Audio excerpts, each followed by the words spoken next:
श्री परमात्मे नमः।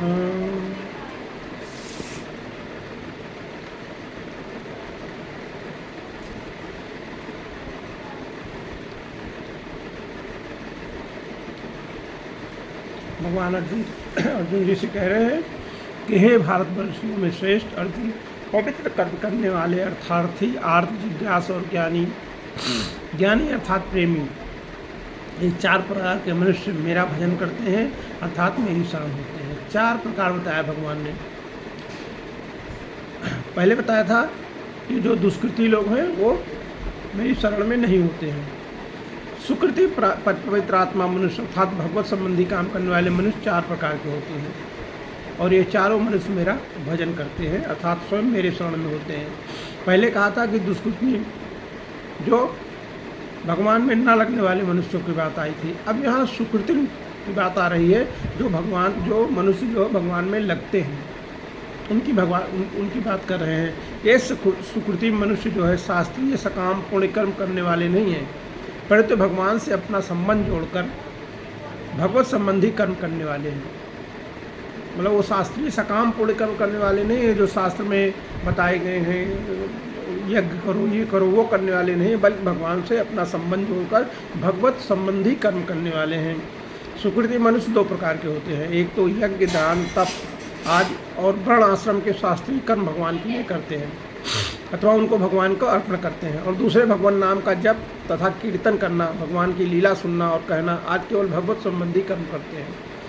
दो तरह के होते हैं, जो यज्ञ, दान, तप जो वर्ण आश्रम से के शास्त्रीय कर्म है भगवान के लिए करते हैं और उनको भगवान के अर्पण करते हैं। दूसरे जो है जो केवल भगवान का नाम का जप करते हैं, कीर्तन करते हैं, भगवान की लीला सुनना और कहना और भगवत संबंधी काम करते हैं। जिनकी भगवान में रुचि हो गई है वही भाग्यशाली हैं, वही श्रेष्ठ है और वही मनुष्य कहलाने योग्य है। वो रुचि चाहे किसी पूर्व पुण्य की वजह से हुई हो, कारण से हुई हो, या चाहे आफत के समय दूसरों का सहारा छूट जाने से हो गई हो, चाहे किसी विश्वसनीय मनुष्य के द्वारा समय पर धोखा देने से हो गई हो, चाहे सत्संग, स्वाध्याय अथवा विचार आदि से हो गई है, किसी भी कारण से भगवान में रुचि होने से वो सभी सुकृति मनुष्य हैं। जब भगवान की तरफ रुचि हो जाए वही पवित्र दिन है, वही निर्मल समय है और वही संपत्ति है। जब भगवान की तरफ रुचि नहीं होती वही काला दिन है, वही विपत्ति है। का हनुमंत विपत्ति प्रभ सोई, जब तो सुमिरन भजन न होई। भगवान ने कृपा करके भगवत प्राप्ति रूप जिस उद्देश्य को लेकर जिन्हें मानव शरीर दिया है वो जन कहलाते हैं। जिनको भगवान ने कृपा करके मानव स्वरूप दिया है वो जन कहलाते हैं। भगवान का संकल्प मनुष्य मात्र के उद्धार के लिए बना है, अतः मनुष्य मात्र भगवान की प्राप्ति का अधिकारी है। तात्पर्य है कि उस संकल्प में भगवान ने मनुष्य को अपने उद्धार की स्वतंत्रता दी है जो कि अन्य प्राणियों को नहीं मिलती है, क्योंकि वो भोग योनियां हैं, उनमें केवल आप भोग कर सकते हैं। और ये जो मानव शरीर कर्म योनि है वास्तव में केवल भगवत प्राप्ति के लिए ही होने के कारण मानव शरीर को साधन योनि ही मानना चाहिए। बिना मानव शरीर के कोई प्राप्त नहीं कर सकता है। भगवान की प्राप्ति के लिए मानव शरीर प्राप्त करना आवश्यक है। इसलिए इस स्वतंत्रता का सदुपयोग करके मनुष्य शास्त्र निर्दिष्ट कर्मों को छोड़कर अगर भगवत प्राप्ति के लिए ही लग जाए तो उसको भगवान से अनायास ही भगवत प्राप्ति हो जाती है भगवत कृपा से। परंतु जो मिली हुई स्वतंत्रता का दुरुपयोग करके विपरीत मार्ग पर चलते हुए नरकों और 84 लाख योनियों में जाते हैं। इस तरह सबके उद्धार के भाव को लेकर भगवान ने कृपा करके जो मानव शरीर दिया है उस शरीर को पाकर भगवान का भजन करने वाले सुकृति मनुष्य जना कहा गया है। उनको कहा गया है जना। अर्थार्थी, आर्त, जिज्ञासु और ज्ञानी अर्थात प्रेमी, ये चार प्रकार के भक्त भगवान का भजन करते हैं। अर्थार्थी भक्त कौन है? जिनको अपनी न्याययुक्त सुख सुविधा की इच्छा होती है अर्थात धन संपत्ति वैभव आदि की इच्छा हो जाती है, परंतु उसको वह केवल भगवान से ही चाहते हैं, दूसरों से नहीं चाहते हैं। ऐसे भक्त अर्थार्थी भक्त कहलाते हैं। चार प्रकार के भक्तों में अर्थार्थी आरंभिक भक्त होता है कि भगवान से सुख सुविधा की चाह के लिए भगवान का भजन करना चाहता है। पूर्व संस्कारों से उसकी धन की इच्छा रहती है और धन के लिए चेष्टा भी करता है, पर वो समझता है कि भगवान के समान धन की इच्छा पूरी करने वाला कोई दूसरा नहीं है। ऐसा समझकर वो धन प्राप्ति के लिए तत्परता पूर्वक भगवान का नाम जप, कीर्तन, भगवत स्वरूप का ध्यान करता है। धन प्राप्त करने के लिए उसका भगवान पर ही विश्वास है। ऐसे ही जो दूसरे दूसरे तरह के भक्त होते हैं वो क्या हैं, वो आर्त भक्त कहेंगे हैं। ध्रुव जी की कथा आती है, अर्थार्थी भक्तों में ध्रुव जी की कथा आती है। पहले वो अर्थार्थी भक्त थे, बाद में वो ज्ञानी हो गए, जिज्ञासु हो गए कि उन्होंने जो है माता ने उनको बैठने नहीं दिया गोद में, तो उन्होंने कहा कि मैं भगवान के भजन करूंगा और इससे बड़ा पद प्राप्त करूंगा। और भगवान का भजन करके उन्होंने जब भगवान को नहीं मांगा तो ध्रुव जी को बहुत कष्ट हुआ कि मैंने भजन किया और भगवान प्रकट हुए और मैंने भगवान से भगवान को नहीं मानकर और ये पद प्राप्त मतलब पद प्राप्ति की बात की जो है, ध्रुव जी को बहुत कष्ट हुआ था। दूसरे हैं आर्थ भक्त, लेकिन भगवान ने उनको दिया। भगवान ने उनको कहा कि हे ध्रुव, तुम 36,000 वर्ष जो है राज्य करो, शासन करो, मेरी इच्छा के लिए, मेरी प्रसन्नता के लिए तुम 36,000 वर्ष शासन करो और फिर उस परम पद को प्राप्त करो।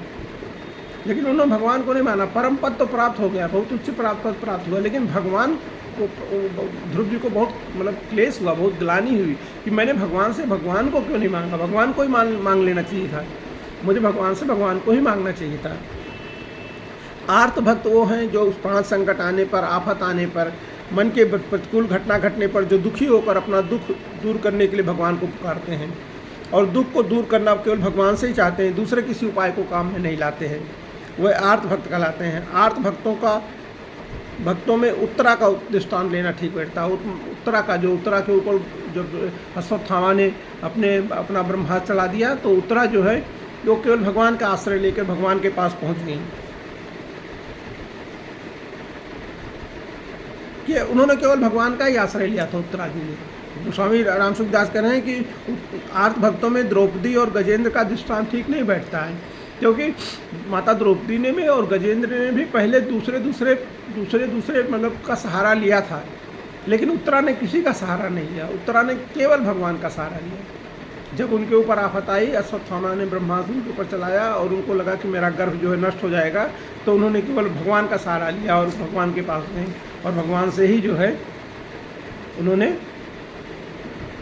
भगवान ने ही उनकी रक्षा की। जिज्ञासु भक्त कौन होते हैं?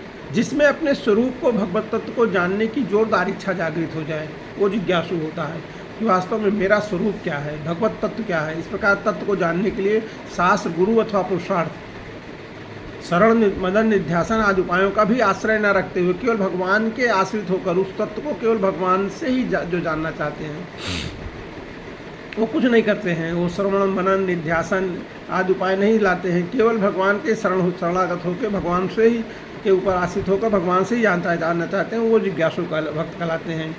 जिज्ञासु भक्त होता है जिसका जिज्ञास केवल भगवत तत्व और उपाय केवल भगवत भक्ति ही होती है, अर्थात उपेय और उपाय में अनन्यता होती है। दोनों एक ही है, मतलब उपाय भी भगवान है, भगवान को ही जानना है और भगवान से ही जानना है। और उन्होंने कहा कि जिज्ञासु भक्तों में उद्धव जी का नाम लिया जाता है। भगवान ने उद्धव जी को दिव्य ज्ञान का उपदेश दिया था।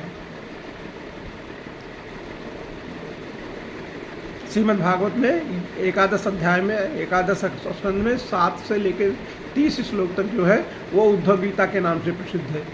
और वही जो भगवान ने उनको उपदेश दिया था, वह भगवान में अपना करके भगवान के भजन में ही तल्लीन रहते हैं। परंतु कभी कभी संग से, संस्कारों से मन में ये भाव पैदा हो जाता है कि वास्तव में मेरा स्वरूप क्या है, भगवत तत्व क्या है, वो भी जिज्ञासु कहलाते हैं। ज्ञानी या प्रेमी भक्त कौन है? अर्थार्थी, आर्त और जिज्ञास, इन तीनों भक्तों से ज्ञानी भक्त की विलक्षणता बताने के लिए भगवान ने कहा है कि ज्ञानी भक्त को अनुकूल से अनुकूल और प्रतिकूल से प्रतिकूल परिस्थिति, घटना, व्यक्ति, वस्तु आदि सब भगवत स्वरूप ही दिखते हैं। अर्थात उनको अनुकूल परिस्थिति हो या प्रतिकूल परिस्थिति, केवल भगवत लीला ही दिखती है। जैसे भगवान में अपने लिए अनुकूलता प्राप्त करने, प्रतिकूलता हटाने, बोध प्राप्त करने आज किसी तरह की कभी किंचित मात्र भी इच्छा होती ही नहीं है। वो तो केवल भक्तों के प्रेम में ही मस्त रहते हैं। ऐसे ही ज्ञानी जो है, भक्तों में किंचित मात्र भी कोई इच्छा नहीं होती, जो भी अनुकूलता प्रतिकूलता होती है वो सब उसको भगवत लीला ही मानते हैं। ज्ञानी प्रेमी भक्तों में जो है गोपिकाओं का नाम प्रसिद्ध है। देवर्ष नारद जी ने भी कहा है, यथा वज्र गोपिका नाम, जो गोपिकाएँ हैं वो भक्तों का, ज्ञानी प्रेमी भक्तों का आदर्श है।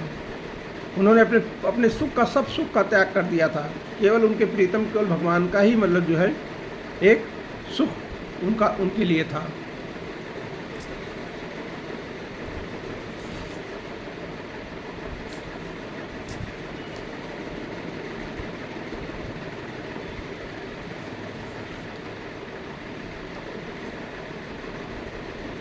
अब भगवान जो है ज्ञानी भक्तों की विशेषता बतला रहे हैं।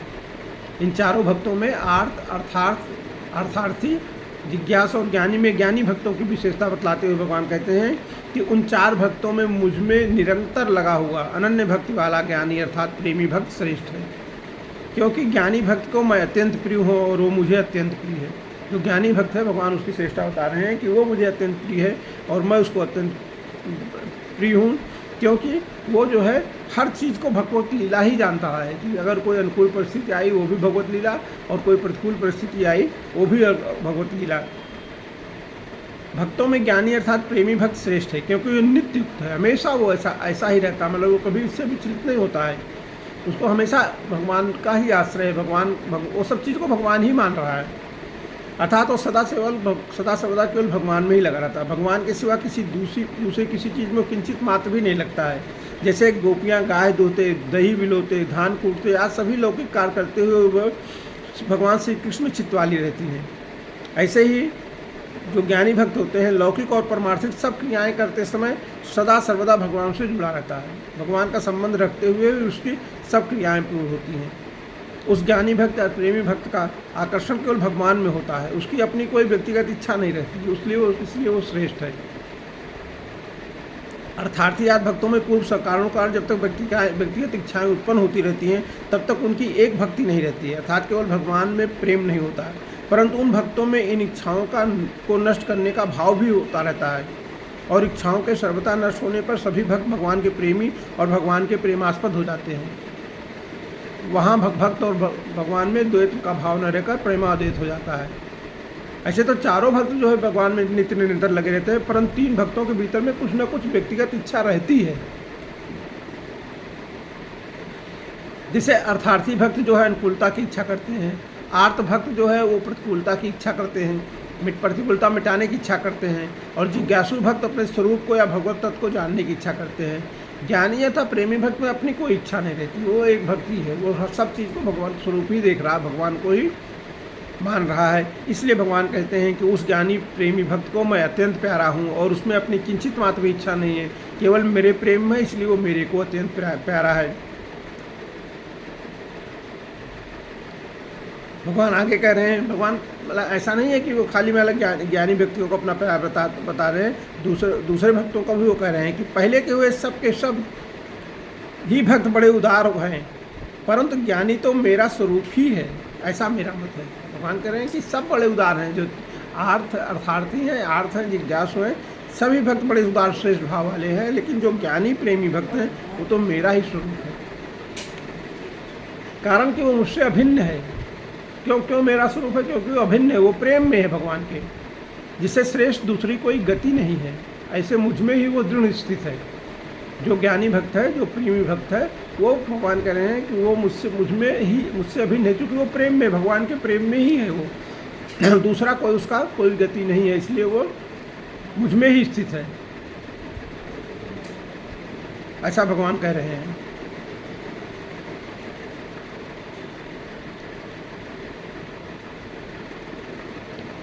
सबके सब भक्त श्रेष्ठ हैं, जो अर्थार्थ हैं, आर्थ हैं, जिज्ञासु हैं, सबके सब श्रेष्ठ हैं।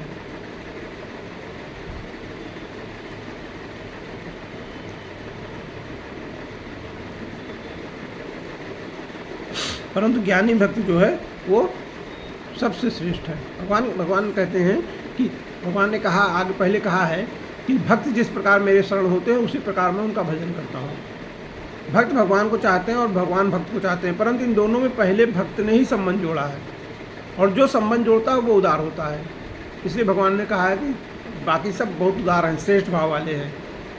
भगवान संबंध या न जोड़े या न जोड़े, भक्त को परवाह नहीं रहता है, वो तो अपनी तरफ से संबंध जोड़ देता है, वो अपने को समर्पित करता है, इसलिए उदार है।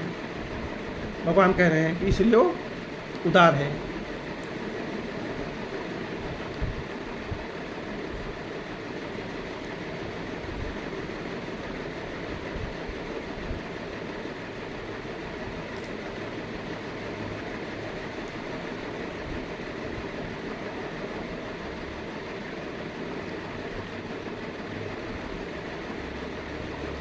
अब भगवान ने जो जो कहा है कि मतलब जो ज्ञानी प्रेमी भक्त हैं वो विलक्षण हैं, वो मतलब मुझ में ही अभिन्न है, वो हमेशा मेरा ही मतलब चिंतन करते रहते हैं, उनको कोई दूसरी सांसारिक गति है ही नहीं है, इसलिए जो है वो मुझ में ही दृढ़ स्थित है। वो भगवान का स्वरूप ही है, भगवान ने उसको उदार नहीं कहा है, वो भगवान ने कहा वो मेरा स्वरूप ही है। स्वरूप में किसी निमित्त से किसी कारण विशेष से प्रियता नहीं होती, परंतु अपना स्वरूप होने से स्वतः स्वाभाविक प्रियता हो जाती है। प्रेम में प्रेमी अपने आप को प्रेमास्पद पर निछावर कर देता है, अर्थात प्रेमी की अपनी असत्ता मानता ही नहीं है, ऐसे ही प्रेमास्पद भी स्वयं प्रेमी पर निछावर हो जाता है। तो जो एक दूसरे के ऊपर निछावर हो जाते हैं तो वो जो है एक दूसरे का स्वरूप हो जाते हैं। जैसे नदी समुद्र में प्रविष्ट होती है तो प्रविष्ट होते ही नदी और समुद्र के जल की एकता हो जाती है। एकता होने पर भी दोनों तरफ से जल का एक प्रवाह चलता रहता है, अर्थात कभी नदी का समुद्र की तरफ और कभी समुद्र का नदी की तरफ एक विलक्षण प्रवाह चलता रहता है। ऐसे ही प्रेमी का प्रेमास्पद की तरफ और प्रेमास्पद का प्रेमी की तरफ प्रेम का एक विलक्षण प्रवाह चलता रहता है। उनका नित्य योग में वियोग और वियोग में नित्य योग, इस प्रकार प्रेमी की एक विलक्षण लीला अनंत रूप से अनंत काल तक चलती रहती है।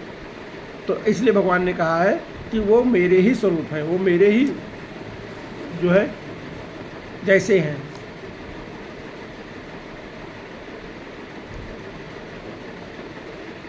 और भगवान उनका भजन का प्रकार बता रहे हैं कि प्रेमी भक्तों की वास्तविकता क्या है और उनके भजन का प्रकार क्या है। बहुत जन्मों से के अंतिम समय में अर्थात मनुष्य जन्म में सब कुछ परमात्मा है, इस प्रकार जो ज्ञानवान मेरे शरण होता है वो महात्मा अत्यंत दुर्लभ है। भगवान कह रहे हैं कि बहुत जन्मों के अंतिम समय में अर्थात मनुष्य जन्म में सब कुछ परमात्मा ही है, इस प्रकार जो ज्ञानवान मेरे शरण होता है वो महात्मा अत्यंत दुर्लभ है। भगवान क्या कह रहे हैं? भगवान कह रहे हैं कि मनुष्य जन्म संपूर्ण जन्मों का अंतिम जन्म है। भगवान ने जीव को मनुष्य शरीर देकर उसे जन्म मरण के प्रवाह से अलग होकर अपनी प्राप्ति का पूरा अधिकार दिया है। मनुष्य जन्म दिया है कि अब आप भगवान की प्राप्ति कर लीजिए, परंतु यह मनुष्य भगवान को अपना प्राप्त करके राग के कारण फिर अपने पुराने प्रवाह में जन्म मरण के चक्र में चला जाता है। इसलिए भगवान कहते हैं कि जहाँ भगवान आसुरी योनियों और नरकों के अधिकारियों का वर्णन करते हैं, वहाँ दुर्गुण दुराचारियों के कारण भगवत प्राप्ति की संभावना न देखने पर भी भगवान कहते हैं कि जो मेरे को प्राप्त किए बिना ही ये प्राणी अधम गति को चले गए हैं, अर्थात वे मरने के बाद मनुष्य योनि में भी चले जाते तो कम से कम मनुष्य तो रह जाते, पर वे मेरी प्राप्ति का पूरा अधिकार प्राप्त करके भी अधम गति को चले गए। संतों की वाणी और शास्त्रों में आता है कि मनुष्य जन्म केवल अपना कल्याण करने के लिए मिला है, विषयों का सुख भोगने के लिए और स्वर्ग की प्राप्ति के लिए नहीं मिला है। इसलिए गीता ने स्वर्ग की प्राप्त करने वालों को मूढ़ और तुच्छ बुद्धि वाली कहा है। ये मनुष्य जन्म संपूर्ण जन्मों का आदि जन्म भी है और अंतिम जन्म भी है। संपूर्ण जन्मों का आरंभ जो है मनुष्य जन्म से ही होता है। जब संपूर्ण जन्म का आरंभ होगा तो मनुष्य जन्म से होगा। अब मनुष्य जन्म में किए गए पाप 84 लाख योनियों और नरकों में भोगने पर भी समाप्त नहीं होते, बाकी ही रहते हैं। इसलिए संपूर्ण जन्मों का आदि जन्म है। मनुष्य जन्म में संपूर्ण पापों का नाश करके, संपूर्ण वासनाओं का नाश करके अपना कल्याण कर सकते हैं, भगवान को प्राप्त कर सकते हैं। इसलिए संपूर्ण जन्मों का अंतिम जन्म है। भगवान ने कहा है कि जो मनुष्य अंत समय में जिस भाव का स्मरण करते हुए शरीर छोड़ता है उस भाव को प्राप्त हो जाता है। तो भगवान वही कह रहे हैं यहाँ पे कि जो अंतिम मनुष्य जन्म में जो अंतिम समय में मनुष्य जन्म जो अंतिम जन्म भी है, आदि जन्म भी है, अंतिम जन्म भी है, क्योंकि जो भी पाप पूर्ण करेंगे इसी मनुष्य शरीर से ही होगा। और मनुष्य शरीर से जब शुरू में आपको मनुष्य शरीर मिलेगा, किसी को मनुष्य शरीर मिलेगा तो वो जो पाप पूर्ण करके जो है वो 84 लाख योनियों में चला जाएगा उस पाप पुण्यों के कर्मों को भोगने के लिए, या मनुष्य जन्म में ही वो जो है भजन करके भगवान को प्राप्त कर ले। भगवान कह रहे हैं कि जो मनुष्य जन्म में अंतिम समय में अंतिम जन्म में, मतलब ये अंतिम जन्म भी है, क्योंकि इसी जन्म से ही तो भगवान की प्राप्ति होगी, इसलिए अंतिम जन्म भी है, आज जन्म भी है, अंतिम जन्म भी है। तो अंतिम जन्म में जो सब कुछ परमात्मा है, इस प्रकार ज्ञानवान मेरे शरण हो जाता है, ऐसा महात्मा दुर्लभ है, ऐसा महात्मा दुर्लभ है।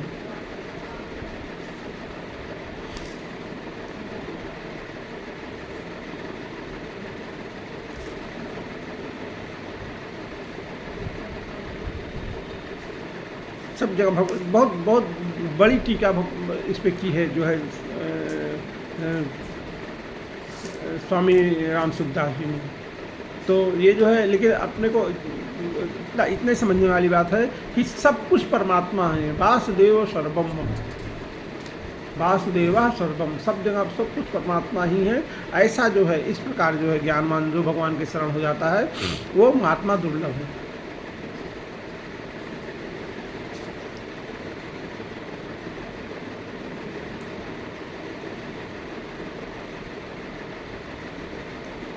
अब भगवान कह रहे हैं कि जो भगवान उन मनुष्यों का वर्णन कर रहे हैं कि जो देवताओं के शरण हो जाते हैं।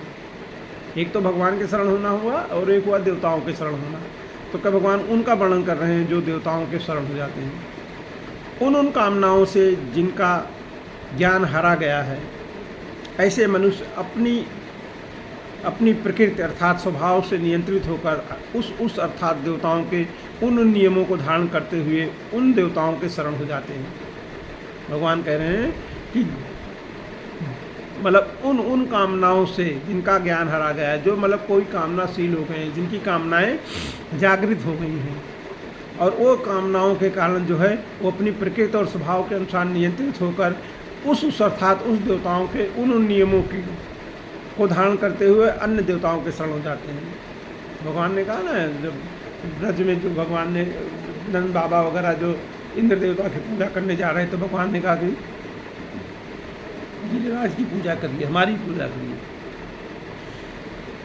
उन अर्थात इस लोक के और परलोक के भोगों की कामनाओं से जिनका ज्ञान ढक गया है, जो इस लोक की कामनाएं चाहते हैं, भोग चाहते हैं, और उस लोक की भी भोग चाहते हैं।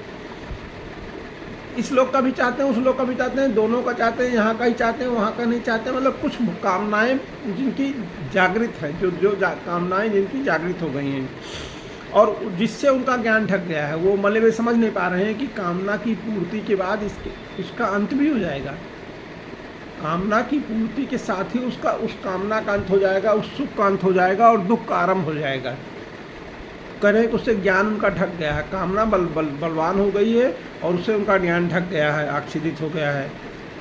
परमात्मा की प्राप्ति के लिए जो विवेकित मनुष्य शरीर मिला है, उस शरीर में आकर परमात्मा की प्राप्ति न कर वो अपनी कामनाओं की पूर्ति में लगे रहते हैं। संयोग जन सुख की इच्छा को कामना कहते हैं। मतलब कुछ मिल जाए उससे जो सुख मिलेगा उसको कामना कहते हैं। कामना दो तरह की होती है, यहाँ के भोग भोगने के लिए धन संग्रह की कामना, और स्वर्ग आज परलोक के भोग भोगने के लिए पुण्य संग्रह की कामना। मैं थोड़ा पुण्य संग्रह कर लूँ जिससे जो है भोग भोगूंगा।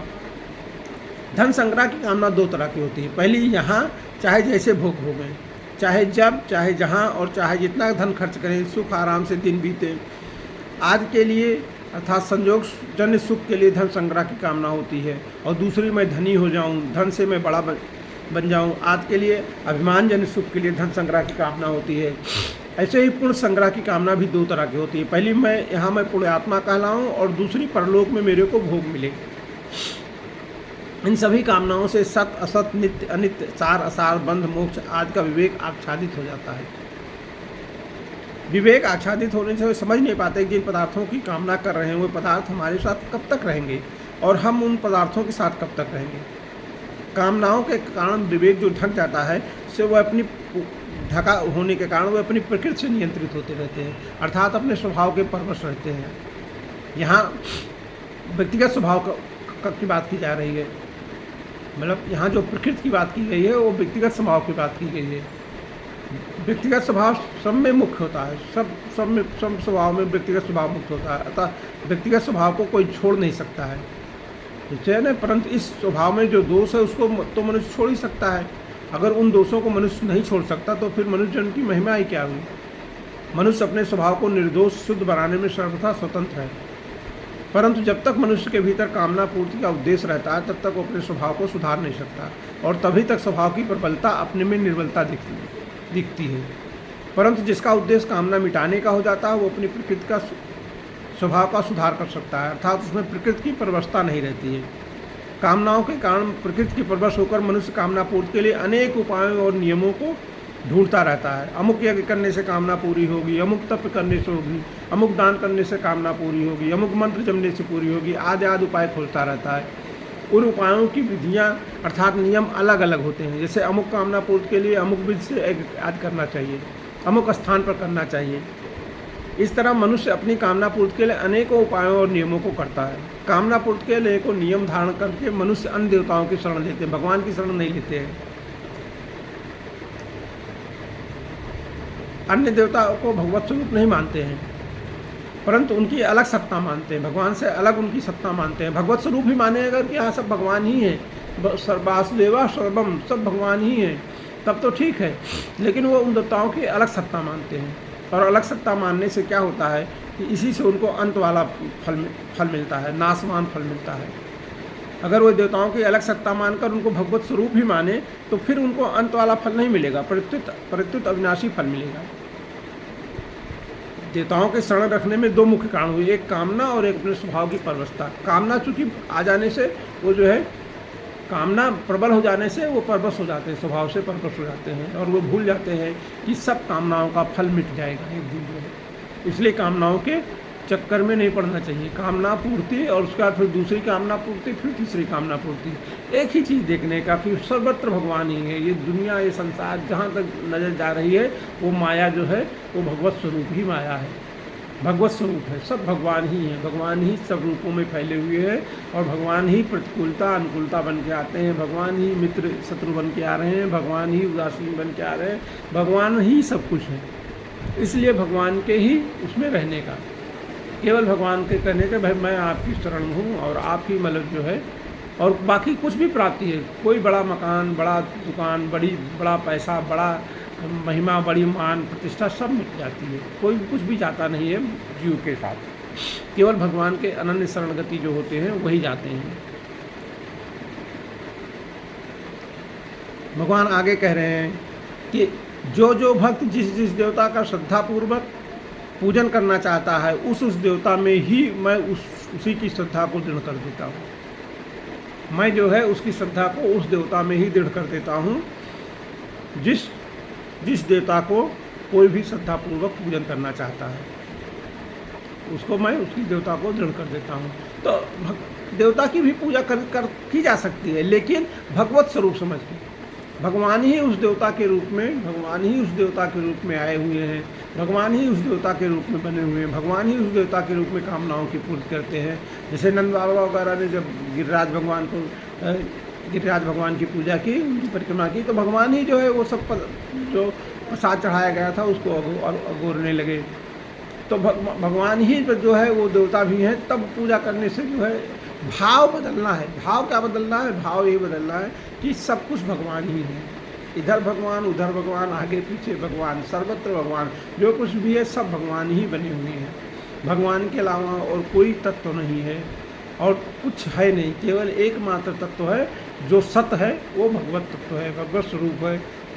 जो कुछ भी दिख रहा है वो भगवत स्वरूप है, क्योंकि भगवत तत्व से है ना, भगवत तत्व से है इसलिए भगवत स्वरूप है। तो अब आगे की कथा हम लोग आगे का कल करेंगे।